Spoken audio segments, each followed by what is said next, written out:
Hey there, it's Angie, and welcome to Midlife Magic and Mayhem. Did you know that in the 1700s, some people believed that menopause caused women to be vulnerable to spontaneous combustion? Yes, that a woman in menopause could just drop into a pile of ash. I mean, seriously. This story, among other many fascinating topics, are in the wonderful book Sidelined: How Women Manage and Mismanage Their Health. And this conversation is with the researcher and author of that book, Susan Salenger. Sidelined examines the many ways in which some women manage and sometimes mismanage their health care. Women are notoriously putting everything and everyone else's needs in front of their own. In this book, she references a study which ranks where women put themselves in order of priority when it comes to our health care. Number 1, we care for our children, of course. Number 2, pets. Number 3, elderly parents. Number 4, our partner or spouse. And finally, number 5, ourselves. How in the world do we expect to take care of all those other humans and non-humans if we aren't taking proper care of ourselves? And is it any wonder that we feel this way after knowing the history of how women's bodies and health have been perceived for the past, few thousand years? The final chapter of Sidelined gives a really interesting overview of how women's bodies and health have been perceived through time. It made me laugh out loud and, honestly, seethe with anger. Susan explores how women, typically the medical gatekeepers for their families, tend to be extremely conscientious about taking care of themselves, yet at the same time inadvertently undermine their own care. They often hesitate to call the doctor when they don't feel well and worry that their doctor visit will take time away from their families or work. They may hesitate to ask doctors the necessary questions and don't always comply with the doctor's instructions. Salenger's research reveals how conflicted many women are about the medical decisions they ultimately make. This was an absolutely delightful conversation with a very inspiring woman. Susan is not only an author, she's also a power lifter at 80 years old and is taking Latin dance lessons. She is my kind of lady. Enjoy this conversation with me and Susan Salenger.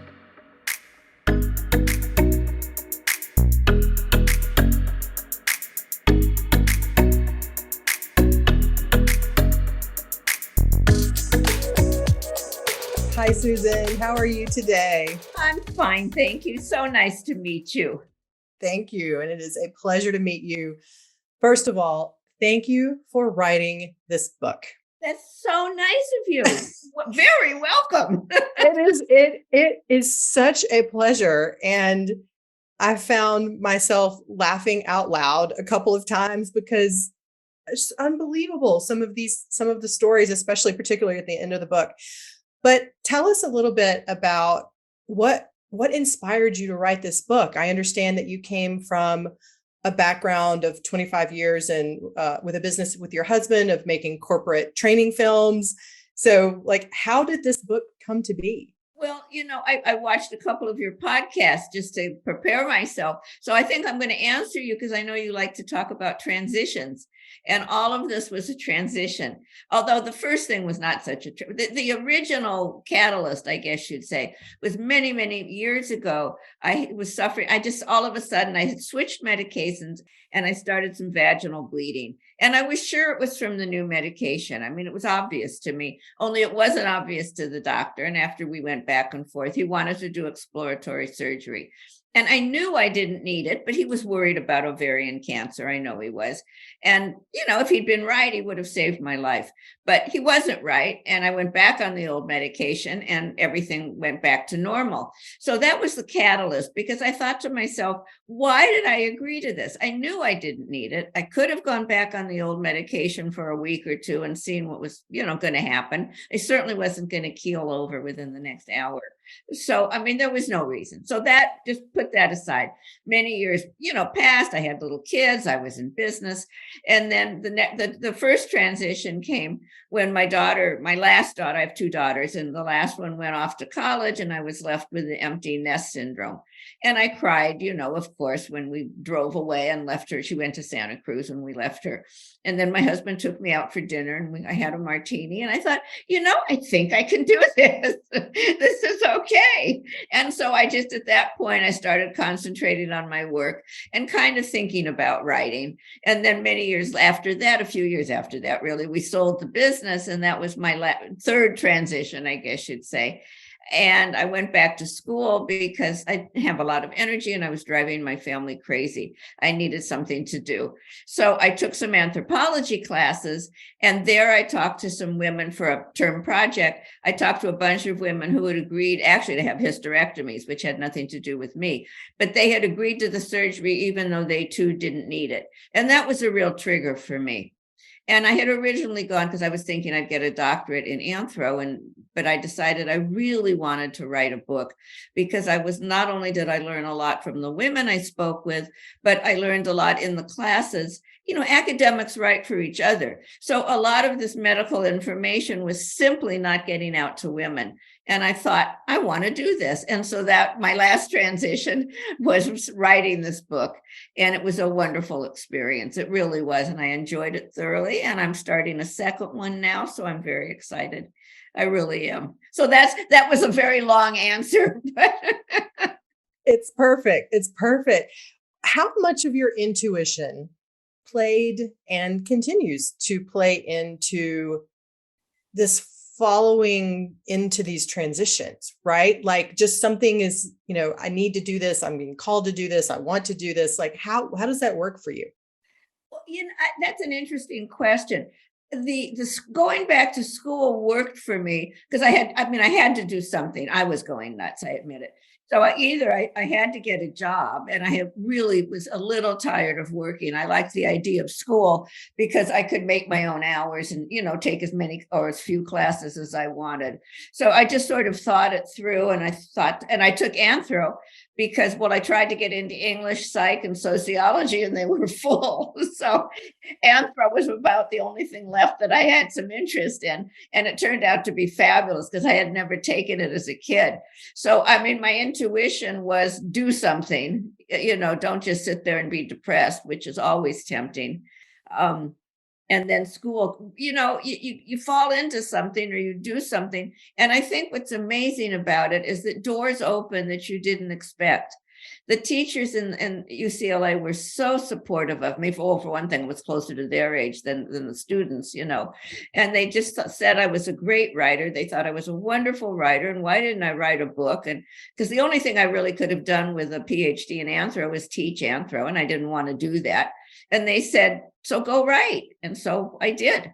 And so I guess my answer to you is doors open, and you kind of have to grasp the opportunity that comes. Absolutely. And what I love about what you've said is there was curiosity, right? You have this curiosity, like there's a choice to be had. I can sit and stay depressed, which can be very, very tempting. Yeah. Truly, Mm-hmm. and just to have all this energy, have all these things happen, within our bodies, and just kind of sit on that, or follow curiosity and staying in action. And then you have no idea what's going to happen, right? Well, all of a sudden you're in anthropology, right, and people are telling you to write a book. Yes, no, you're right. And I actually had another transition just about 2 years ago. My husband passed away suddenly and unexpectedly. And, I met him when I was 18. I'm now 80, or he died when I was 78. That's a lifetime. I'd never done any adulting, without him even. And so I had another transition because suddenly I had a life to make. I still have the book. And so I really put a lot of energy into marketing it and to thinking about podcasts and all kinds of reels, all Instagram, social media things I can do. And I'm starting another book. You kind of just have to, I did go to bed, like I was totally depressed, obviously. And I read a bunch of, Nora Roberts and romances, and that got me through the first month. And after a while, it wears thin. And I thought, I got to get out of this bed. This is not working for me. And I think that I guess too is intuition. I found myself almost getting more depressed. And just there's something about, for me personally, that doing stuff, having activity, trying to make a life that keeps me busy. I'm thinking about, I've started dancing lessons. I mean, isn't that, I'm so excited. You have to, I always wanted to dance, and my husband never could because he had a bad back he had a bad back at 20, so now I'm learning to ballroom dance. I'm going to take a salsa class on Saturday. I'm thrilled with it. I really am. I don't know what I'm going to do with it, but who cares, right? That's what you're doing it. Yeah. I'm dancing in my closet. I don't care. Oh my God. That is amazing. Well, I grew up as a dancer and I still love to dance. So I'm like, not ballroom, but yeah. And at some point there was oh my gosh, where is it? I'm not going to find it, but there's a place in the book where it's in the back in the history section where there's I can't remember if it was in the 1800s or somebody. At some point, they say that women, especially during the menopausal years, which of course my age group is women in midlife for the most part, right? And that like you shouldn't do things like read novels, have sex, dance, and go to parties. And I'm like, those are my favorite things to do in life. Like, how would I ever be told not to do those things? So you taking up dancing at 80 is like brilliant. I'm very excited. Where do you live? I'll dance with you. Are you geographically convenient? Come on over. I'm in Boulder, Colorado. Where are you? I'm in San Francisco, or just north of San Francisco in the wine country. So okay, well, I mean, I'd love to come to the wine country. So maybe if I ever come to San Francisco, we can dance. Fabulous. Great.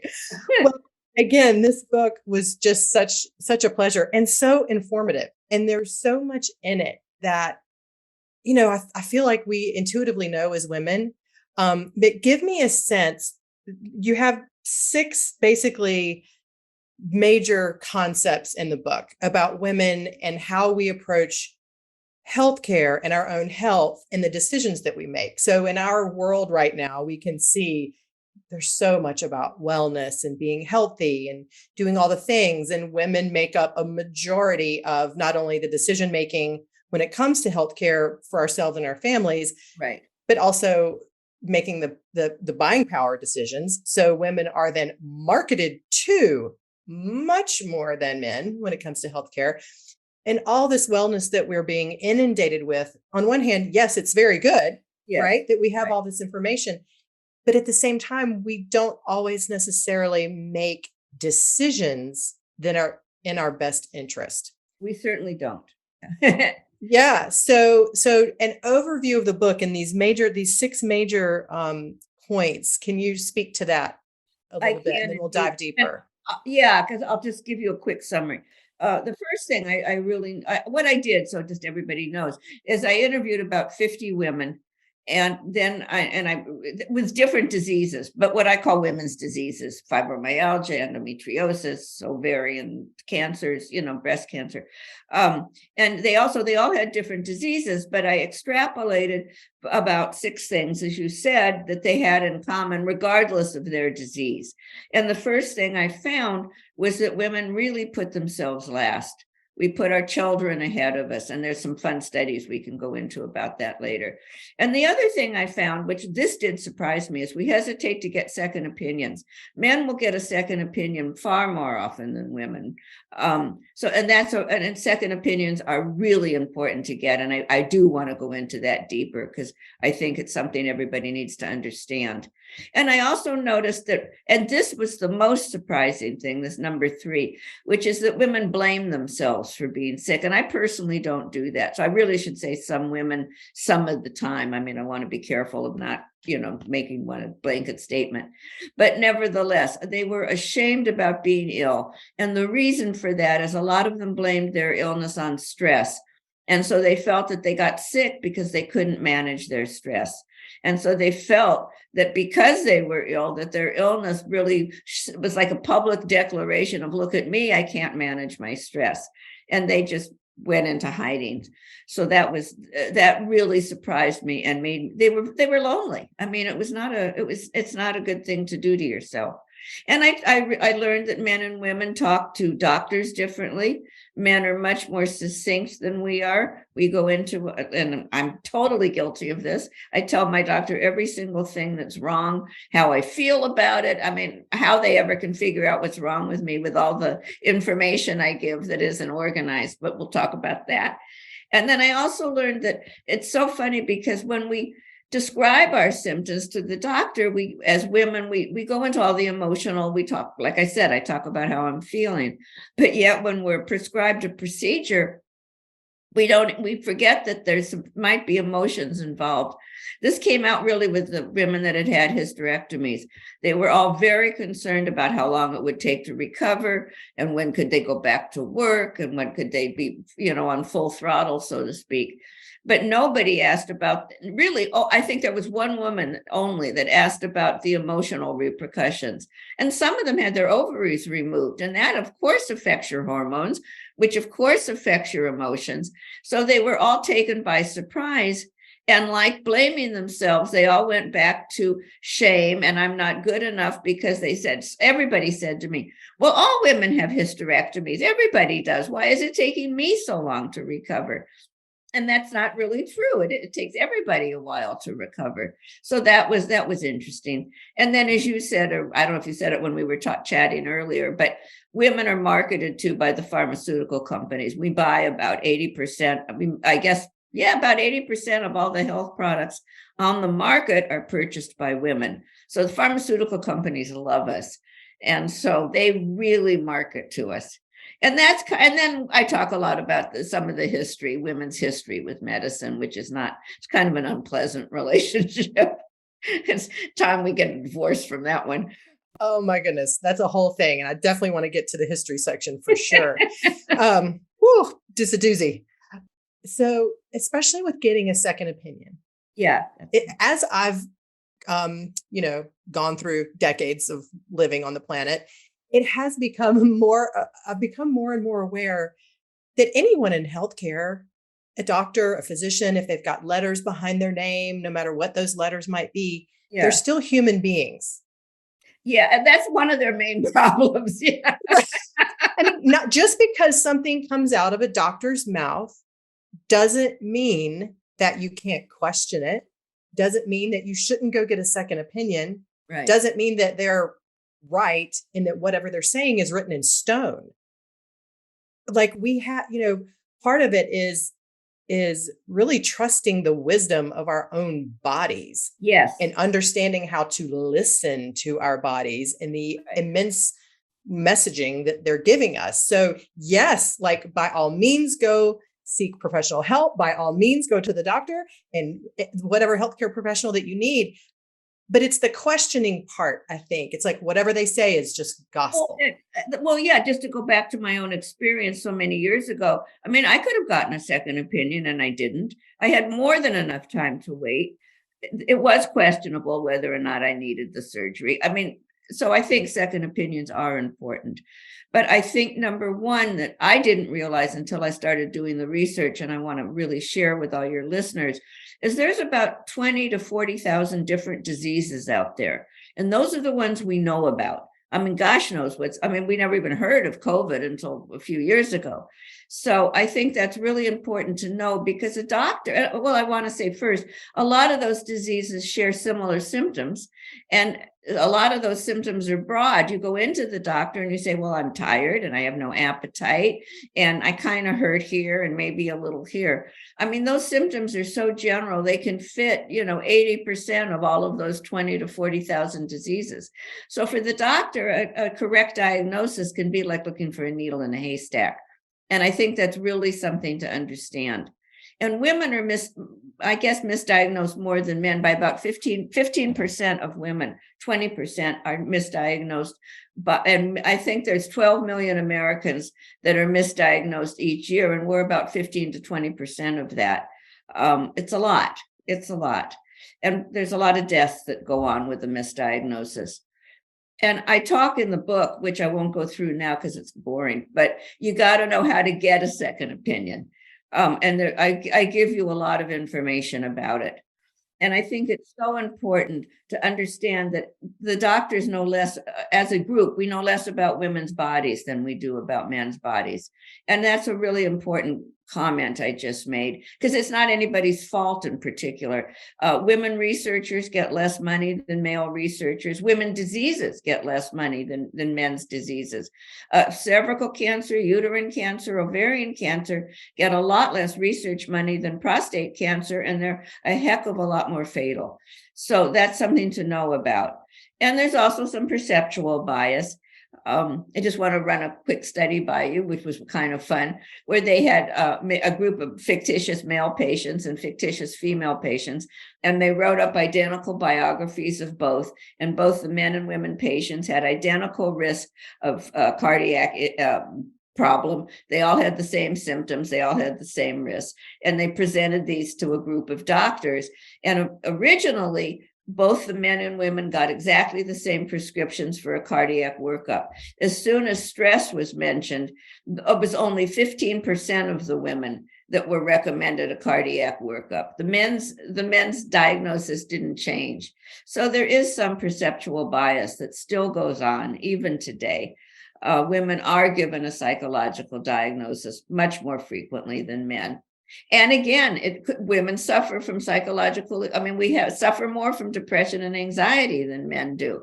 So that is certainly, your doctor may be gaslighting you, and he or she may actually be absolutely correct. So it's hard to know. But that's why a second opinion is so important. You don't want to do what I did and rush into a surgery without checking out the diagnosis. So that's my opus on second opinions. Well, and you bring up really, really good points. There are so many conditions, and so many of them have so much overlap. In particular, a big point that you make in the book is autoimmune disease. Oh, absolutely. In women, and how incredibly difficult it is to diagnose. And sometimes it can take years to get a correct diagnosis of an autoimmune disorder. And one story in particular of a college student, I think, it took her 5 years to get a diagnosis of Graves' disease. Right. And I recommend The Invisible Kingdom by Megan O'Rourke. She talks about how long it took her to get diagnosed. And that's one of the autoimmune diseases are actually a good example of how many of their symptoms mimic each other and other diseases. And there's also, for many of them, no definitive lab test. You can't just necessarily take a blood test and say, oh, well, you've got X or Y. So I think, again, that they're a perfect example of why and Megan O'Rourke and some of the other authors I've been reading, they get many, many opinions because it's just really hard to pinpoint. Exactly. And in some of those conditions and diagnoses, because of the testing is what it is, if there is even any accurate, true testing for it, it comes down to communication. Yes. And how well we communicate what's happening. And are we under communicating or over communicating, or, how we communicate? And you talk about that too, how we communicate to our doctors, and then how male and female doctors communicate as well. Yes. But as I said earlier, women do talk to the doctor much more full of feeling than men do. Men are succinct.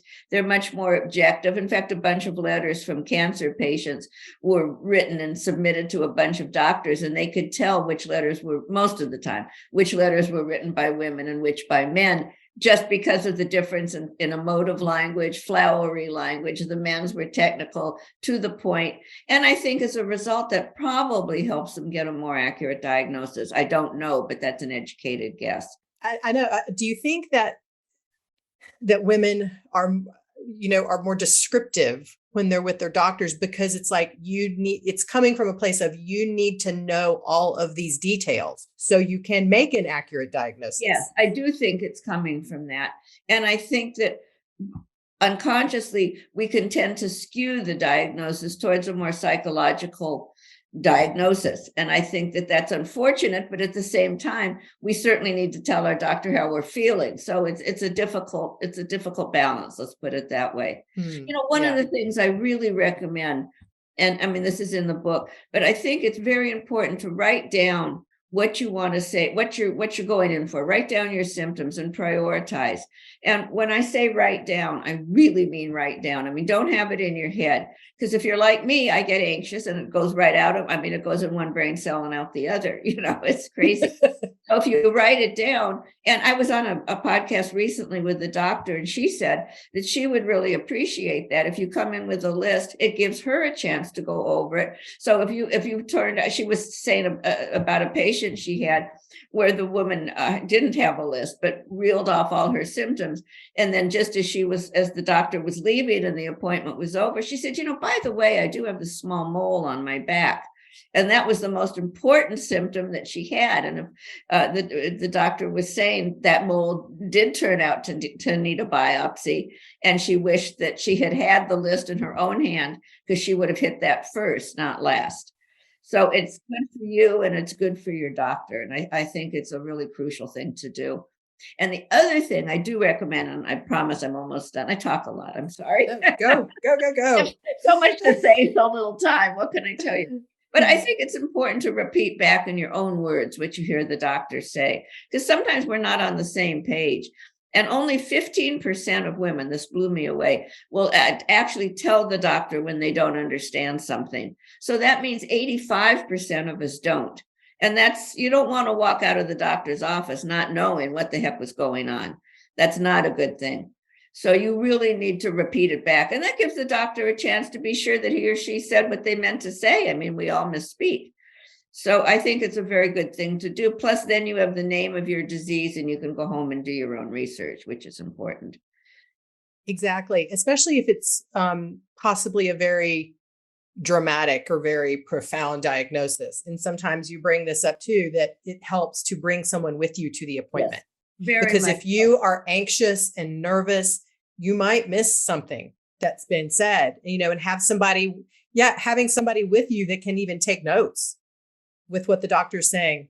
Yeah, no, as a matter of fact, it's really funny because the last time I went to the doctor, I did take my daughter with me because I was getting my eyes dilated, and I missed half of what I was just anxious, and thank God she was there. She said, "Well, did you hear him say this?" No, I'm supposed to be good at this, right? I mean, it's funny, but it wasn't, I missed half of it, and no, I don't have a hearing problem. I just have an anxiety issue.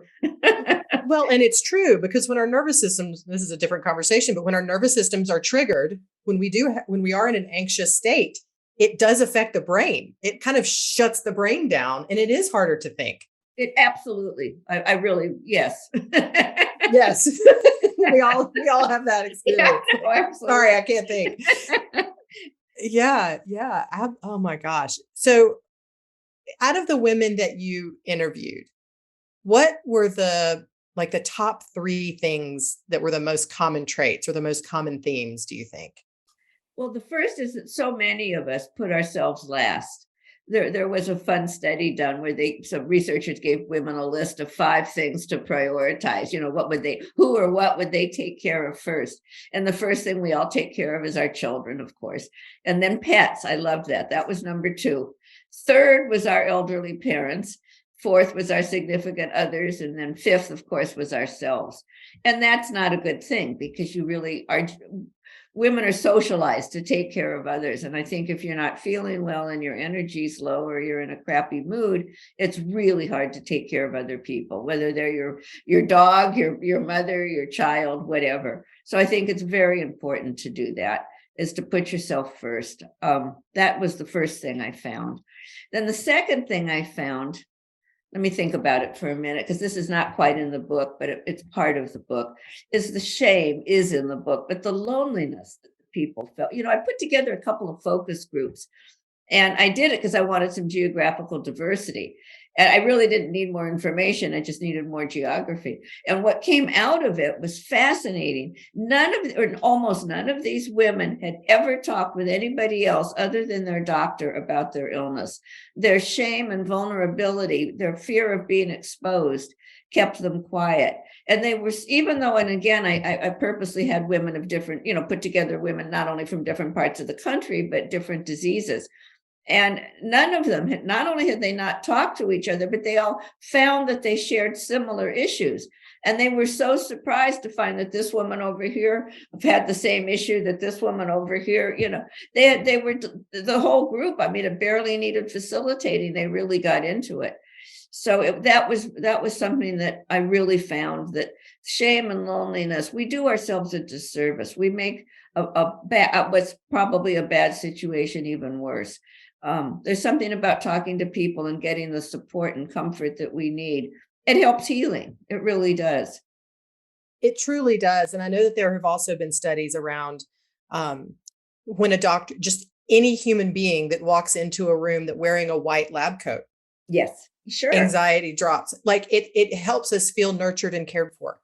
So this topic of whether someone has a white coat on or not, talking, communicating, talk to your friends, ask for help. Right. And although let's be sure we add that sometimes when a white coat comes in the room, our blood pressure goes up, white coat syndrome.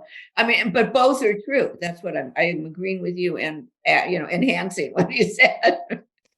Truly, truly. And it is, because the whole concept of feeding yourself first, being in the airplane, put your oxygen mask on first, all of that. I mean, it's so true.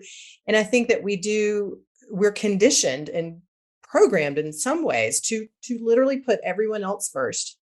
And we think that it's selfish to take care of ourselves. Mm-hmm. And that's what they said to me. That's the word they used, which I had forgotten to say. Like, I can't take time out of work. Like, oh my gosh, if I go have that procedure, like who's going to take care of everything in the house? Like who's in work and all these different things. Yeah.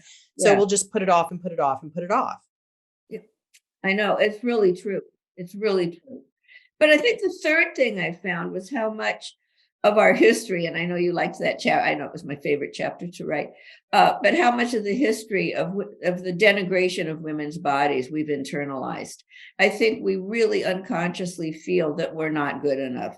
And that's a historical process, a socialization process, a cultural thing. And I think, as you started to say earlier, I think the wellness movement has a lot to do with reinforcing it. I mean, that movement is wonderful in terms of giving us all healthy tips, and I've gotten some helpful hints myself. But on the other hand, they make the assumption that if you do what they say and if you just think positive, you'll live healthily ever after, and that is not necessarily true. They completely omit the randomness of illness, and I think that that's a very important concept. I mean, look, some people get COVID and some don't, and some smokers have lung cancer and some don't. And some non-smokers get lung cancer. I mean, there's just no way. Sometimes it's just plain old bad luck and being in the wrong elevator with somebody. I mean, who knows? But it's a very, very random, and it's based on our genetics and environment, our luck, etc. It is. When we really stop to think about it, the complexity of a human body in relationship. I mean, that alone. The complexity of a human body in relationship to its environment. Right. Just in your own room, then the environment outside, and then the complexity of all of that in relation to other human beings with their own set of circumstances and histories. And exactly. I mean, it is a wonder that we can ever figure out what is going on. It's true. It's really true. No, yeah, so it is. You just kind of have to read yourself and trust and talk to physicians, talk to friends, and just do the best that we can. But if we don't ask questions and if we don't question what's happening and we keep it all inside, then that's when things, in my opinion, can really fester. I agree. And I think that one of the important questions to ask when you do get a diagnosis is, what else could this possibly be? So say you go in with an autoimmune disease, and I'm not in any way saying that this is making it more simple, but it helps. And the doctor says, well, I think, you're suffering from depression and anxiety. And in your heart, you don't really think so. I mean, you can be, because if you're not feeling good, of course you're depressed and anxious. I mean, who wouldn't be?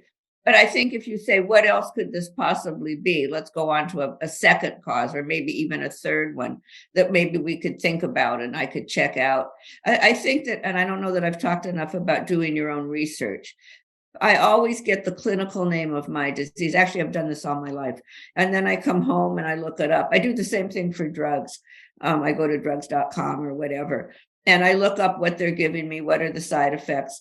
when I look up the disease, what are the symptoms? Does this fit me? Does it sound right to me? Am I really, sometimes you can just feel when you've gotten the right diagnosis. And sometimes you can't, but when you can, I think it's really important. And just to give a plug for the book, because my favorite part of the book is actually the resource list at the end of it. I've done your research for you.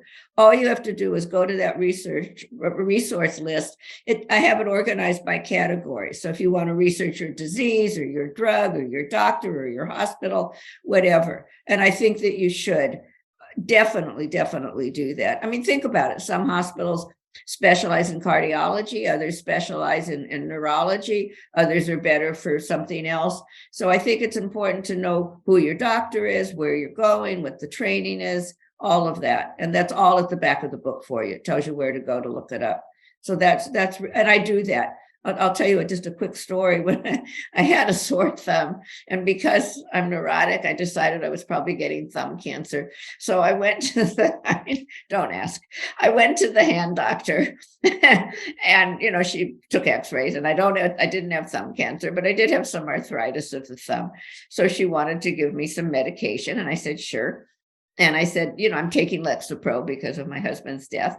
And so I said, does it interact with Lexapro? And she said, no, not at all. So, okay, took the prescription, didn't fill it, came home, just went right to, I think I went to drugs.com, although there's other sites, and I looked it up. And it's true, there are very few interactions with Lexapro. I think 1% of the people, which, I mean, she's right, 99% are fine. But the 1% have a high risk of a brain bleed. So here I've got a sore thumb or possible brain bleed, because with my luck, I'd be in the 1%. I mean, I just thought, forget it. And of course, the thumb healed itself. But it shows you, I mean, you really have to weigh the risks, the benefits, so that you know what you're doing. Don't just do what you're told. Yeah. And I think, and I love this because it still plays into curiosity, right? Because I think sometimes too, we can either, self-imposed or imposed by other people or culture or society, feel like if we go home and do a lot of research, on the one hand, you can pretty much give yourself anything on the internet because, right. It's like you start reading all these things, you're like, I have all of the things. That happens when you write a book too. Oh gosh, I can only imagine. Oh my goodness. So there's that. But it's so important, like you're saying, to do your own research and to be your own health advocate. And we do have this thing called the internet now. And it can be very, very useful and helpful within reason, knowing that you don't have everything that you read on the internet. Like cancer, for example. But yeah, and to be with that curiosity and not put ourselves in a box of thinking that we're being obsessive. Right. It's like, why are you doing all that research? Like, why would you don't just follow what your doctor says. You're just obsessing about what's happening. And it's like, no, I'm being my own health advocate. Yes, absolutely. Absolutely. And I think it's important when you are being your own health advocate and you do get a second opinion, you want a confirmation of your diagnosis. And you got to remember that a diagnosis is truly a perception. So that, for example, the same pain can feel like rheumatology to a rheumatologist and stress to a psychologist. So what you want to do when you get a second opinion is go to a doctor with different training. I mean, I'm from LA, so if I went to somebody at UCLA, I would get my second opinion from somebody at SC. Or if I went to NYU, I would go to, I don't know what, I'm not, I'd go to the opposite of NYU, whatever it is, but you get the point. I think it's really, you want somebody with different training because you want a different perception. And if you're lucky and they come up with the same diagnosis, go for it. Great. And if they don't, and you can afford it or your insurance will cover it, get a third opinion or whatever. But incidentally, most doctors will more than welcome a second opinion. I think contrary to public opinion, but I think everybody I've talked to on the podcast certainly will. And the research shows that they will. So I think that's important. And I think that's another couple of points. One is that women can sometimes can have a fear of questioning. Like, well, if what's being said, like, well, who am I to question because I'm not a doctor? Right. I had that happen to me. I've only had, I don't know if gaslighting is the right term, but only had that happen once when I started. I only asked one question in the whole thing. And the doctor said, well, why don't you leave the driving to us? And I thought, oh, I think I might have to kill you. I'm going to punch you in the face right now. I'm going to punch you in the face right now. But actually, but to your point, one of the women said to me she would never get a second opinion. And she said, I'm really afraid that I'll be known as a difficult patient. I'll get a black mark on my record and it'll follow me throughout it. I think she was at Kaiser at the time. I mean, I don't know if that happens or not, but I'm sure it does. I'm sure this guy probably would have said that to me. Probably. And the other point that I think is such a great point is the perception. So if you present the same symptoms to a psychiatrist, right, they're going to have a perception. They're going to have a worldview, a filter that they're coming through, correct, right? correct. And a gastroenterologist, same symptoms, they're going to have their worldview and their training and their filter. So each place you go, because the way our, and this isn't a right or wrong statement, I'm really attempting to be neutral because of the way our healthcare system is set up. We're very reductionist, right? It's hard to be in a place where someone can look at the holistic view of the whole human as a system. So sometimes we have to piece that together ourselves. That's exactly right. That's exactly right. And hopefully by the time you get a third opinion, you'll have some idea of what feels right to you. And you might, might. Mm-hmm. So I really want to talk about the history chapter. So fun. Well, and as I said, this is Women's History Month. Let's go for it. Yes, let's do. Oh my gosh. I had so many things underlined and really what I want to do is just read the whole chapter out loud to everyone. So I won't do that. Go buy the book. Go buy the book and read it yourself. However, there were a couple of things that literally had me laughing out loud. And again, because my audience is mainly women in the middle stages of life that were menopause related specifically. One of them was in the this one was maybe my favorite. In the Victorian period, in the 1700s, regarding menopausal women, some people believed that menopause caused women to be vulnerable to spontaneous human combustion. I loved it. Yes. We're just going to drop into a pile of ashes. Yes. Right. And to be frank, sometimes we do feel like that. Yes. Sometimes I'm I think I might just spontaneously combust right now. For real. I know. But to have that be an actual vernacular out in the world, and then, just all sorts of things. And then this was something published in 1966. I mean, this is not that long ago, right? I mean, this is not that long ago. The psychological equivalent of murder in the form of broken family relations and hatred between husband and wife is a common result of menopausal change. This was written in 1966. Right. I mean, you can't make this up. No wonder women do not trust themselves in their own bodies. That's my whole point. I think this has been going on for centuries. And don't leave out that it's also transcends cultures. I think I think it's in the book, but the Dutch regard the birth of daughters as like cellars full of sour beer. The Chinese called women maggots, or female babies maggots in the rice. The Zulus referred to us as weeds. I mean, it's just all over the place.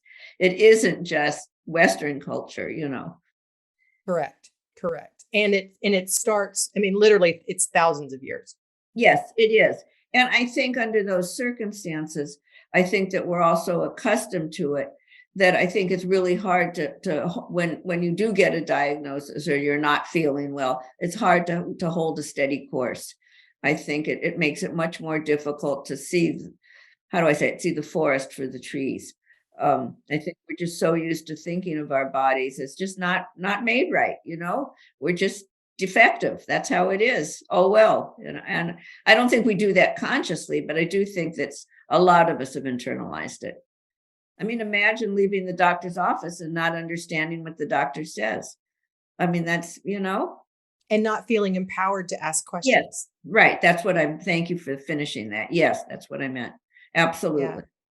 Yeah. It's So what about this? What about the historical, all the things that you were finding? And why, actually, let me back up. Why was it important to include history in this book?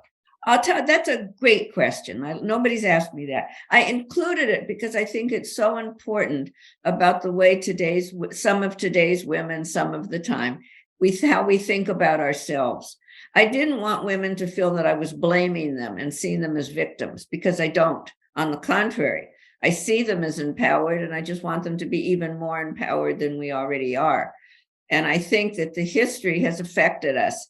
Did you read that? Did you like that Gloria Steinem quote? Remember Yes. that? Yes. Can you find that? I don't Yes. have my candy, because I think that says it all. And that was in the 70s or 80s, I think, when Ms. Magazine first came out. Yes. Yes. Okay, I found it. Oh, good. Okay. Please read Yes. it. Okay. So this was from an article called "If Men Could Menstruate." Right. Is this the one you're speaking of? Mm-hmm. Okay. It was published in Ms. Magazine in October of 1978. And the quote is, this is from Gloria Steinem: "If men could menstruate, clearly menstruation would become an enviable, worthy, masculine event. Men would brag about how long and how much. Young boys would talk about it as the envied beginning of manhood. Gifts, religious ceremonies, family dinners, and stag parties would mark the day. There would be Paul Newman tampons or John Wayne maxi pads. Menstruation would be proof that only men could serve God and country in combat. You have to give blood to take blood." Don't you love it? And I think that's part of it. I don't remember, but I think so. I love it. And I think that sums up what's really why I did the history. I mean, she wrote that whenever she did, 70s, 80s. Yeah. Well, and I do think it's so important for the exact reason that you're talking about. This isn't about blame. No. This isn't about being a victim. This isn't to point out another way that we're wrong. Right. About our bodies. Like, oh, we don't do this and we don't ask enough questions and we don't. It's not about that. Like, the historical chapter to me is so important because it's actually liberating. Yes. It felt liberating to me when I read it.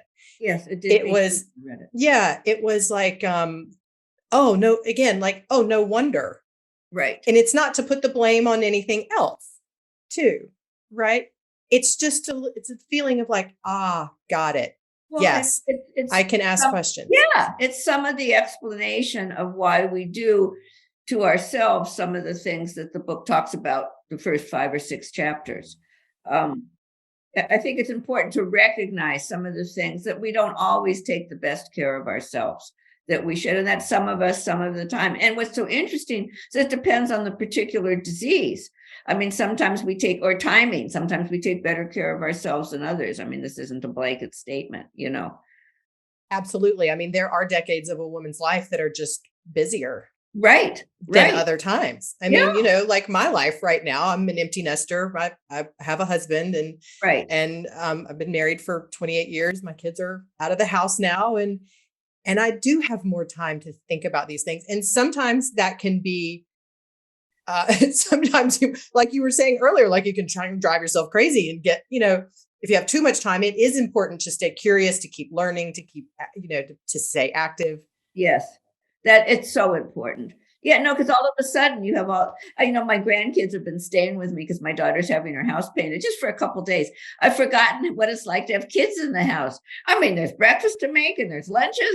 I forgot about all that. I mean, old age has a lot of good things that nobody talks about, you know? Oh my goodness. And actually, you know, I do have a question for you and it doesn't have anything to do with the book. So I hope that you will, of course, you know, be open to it.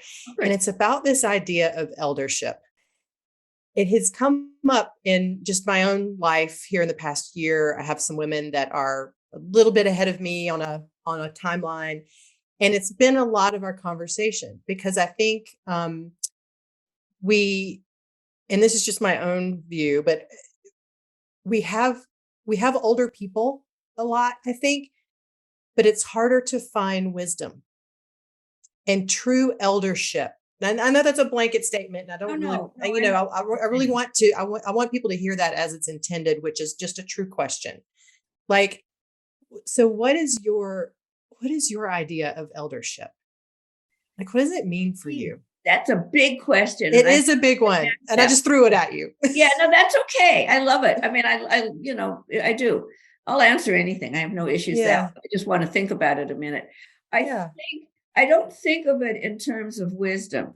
I found that every stage of life has its good parts and its parts that are maybe not so good. I mean, I loved when my kids were little.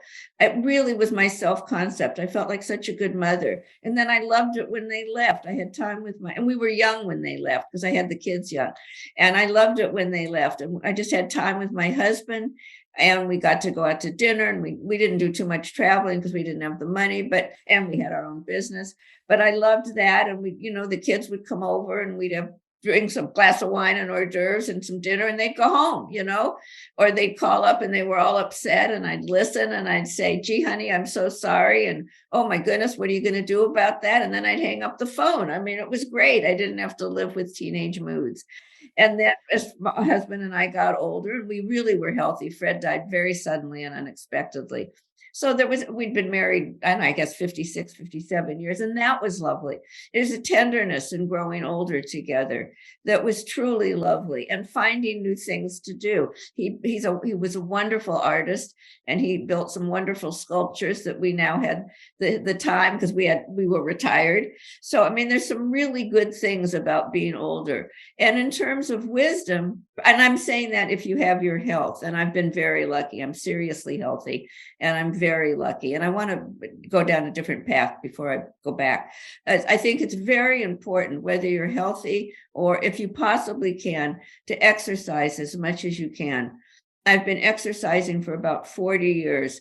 And, as I say, I honestly think that's one reason I'm as healthy as I am. Now, I don't know whether the exercises made me healthy or because I was healthy, I was able to do the exercise. I don't know. But I move very well for somebody that's 80. In fact, if anybody's really interested, Grandma.Gains on TikTok. It has nothing to do with the book, but it's me exercising because I'm old. And I can bench press you, let me tell you. Yeah. I can't. Now I lost your sound. Uh-oh. No. Now you're there. You're back. Okay, great. Maybe because I screamed too loud because I was excited. No, Grandma.Gains. It's great. I know that account. You're kidding. No, I did not. I don't think I knew that was you. It is definitely me. Now that you know me, that is hilarious that you know. That's amazing. Yes, that's amazing. Well, I believe the same thing about exercise. And I know this is sort of a tangent, but I think it's a very, very, very important one. And I saw that in your bio, it says something like, if she's not talking about her book, something you can catch her powerlifting. And I was like, hell yes. That's me. And I love it. I do Pilates 3 times a week and I do weightlifting. Well, now I just do about a half hour a week now because I have a little heart condition, no symptoms, but I can't lift over half my weight. And I can't lift as heavy. I mean, I would go to lift pounds and pounds and pounds, but I can't. The doctor said I can't lift over 25 or 30 pounds. So on each hand, so 50 pounds, because that's about half my weight because I'm tiny. So I don't bother. I just maintain it. But I walk and I do Pilates, and now the dancing is really good. That's great. No, I love, and I think that I've read so much research and so much literature on the importance of it. And even if in fact, the last video I did for TikTok, actually, I learned, this is funny. You'll like this one though, but it goes to what you're saying. I have trouble with left and right. I mean, if you tell me to turn right or turn left, I can do it. That's okay. But my brain only works like one side at a time. So if you tell me to lift my right leg and my left arm, I go to pieces. I've been working on that in Pilates I cannot tell you how long. I mean, everybody laughs at me, but it is what it is. All right. So she finally gave me a new exercise where I had to do just that. And I did it so easily. And I was so thrilled. All of a sudden, my brain caught the pattern. And what my TikTok thing says and what's appropriate to this conversation is that the brain's plasticity is fantastic. I mean, here I am, 80 years old, and I developed these new neural pathways.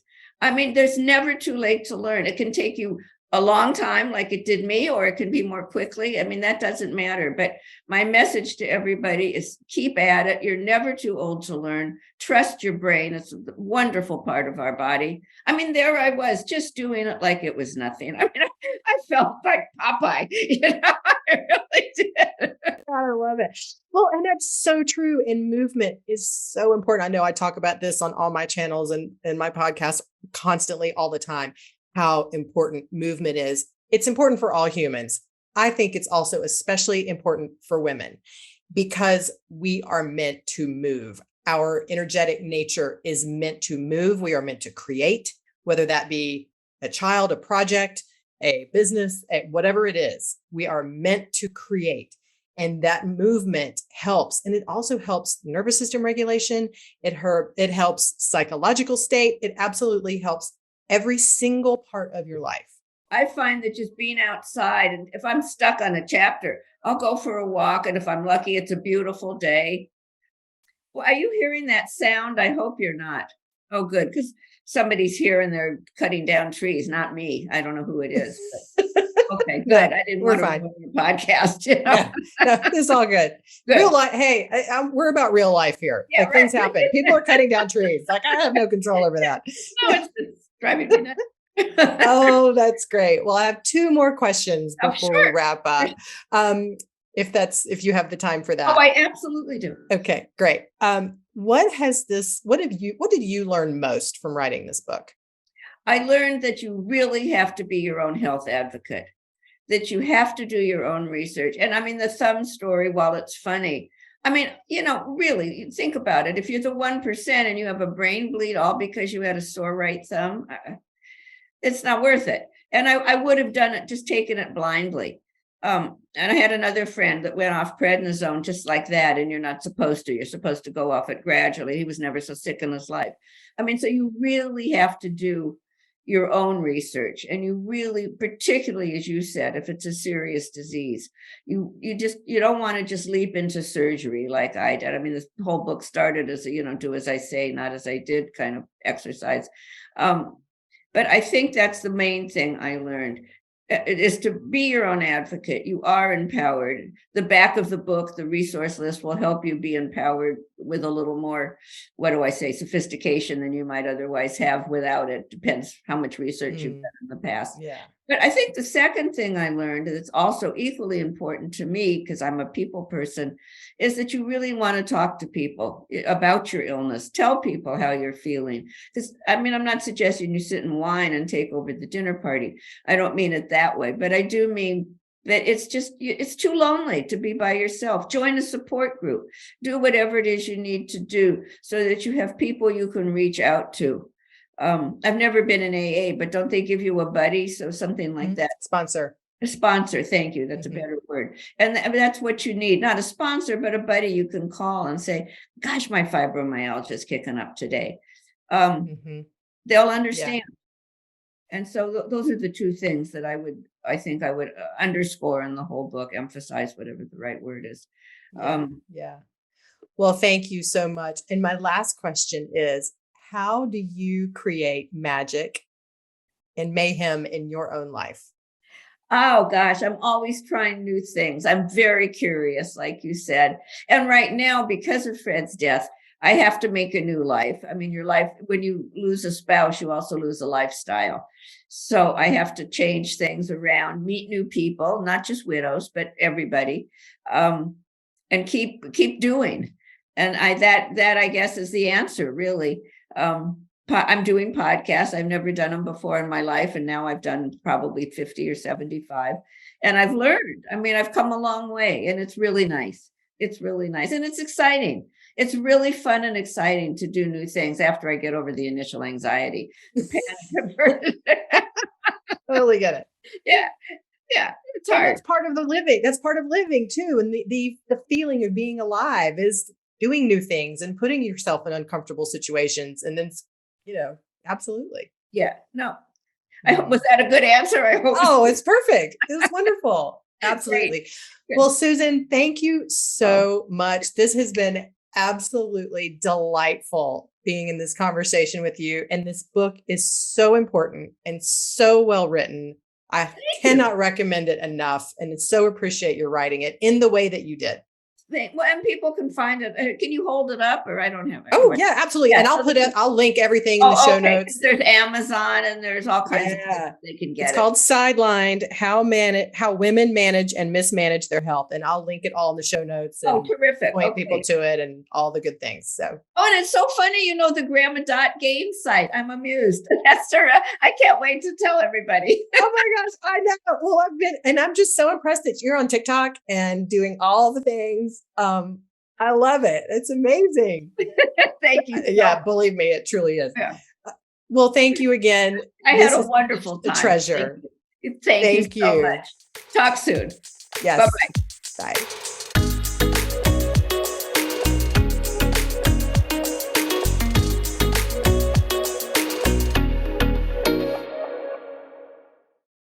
I do hope you enjoyed that conversation with Susan. Isn't she absolutely delightful and so inspiring? And as always, please subscribe to the podcast and leave a 5-star review on Apple or Spotify or wherever you listen to your shows. You can also subscribe to the YouTube channel if you want to see these conversations and share with your friends. And you can follow me, Angie.bird, on Instagram. All of this will help the show gain momentum and help other women out there who are also looking to bring some magic and mayhem into their lives as well.